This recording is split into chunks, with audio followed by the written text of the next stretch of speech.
म्हणजे जिथे स्वामी समर्थांची मानस पूजा करण्यासाठी म्हणून जर एखाद्या साधकानं विचार केला, तर अतिशय चांगल्या अशा स्वच्छ ठिकाणी सुखावह आसनामध्ये स्थानापन्न होऊन, डोळे मिटून आणि ही मुद्रा घेऊन हां. जर का बसून ठरवलं, की आता मी स्वामींची मानसपूजा सुरू करत आहे, तर ते करणं शक्य आहे.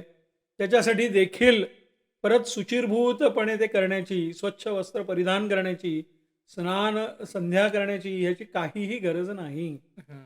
कारण मानसपूजा करत असताना कोणताही विधी करायचा नाहीये. पण अंतर्मनामध्ये असं चित्र निर्माण करतो आहोत आणि ते चित्र कसं असतं, तर सचित्र असतं आणि चलत चित्र असतं. हं.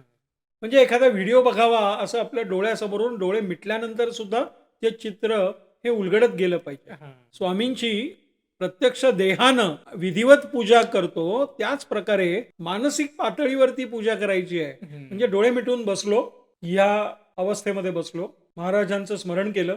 हं. माझ्या समोर महाराजांचं स्वरूप दिसायला लागलं, त्यांचं रूप दिसायला लागलं आणि महाराजांना मनातच, हं. शरीराने नाही, मनातच हात जोडून नम्र प्रार्थना केली, की महाराज मला आपली मानसपूजा संपन्न व्हावी, अशी मी आपल्या चरणी प्रार्थना आणि इच्छा व्यक्त करत आहे.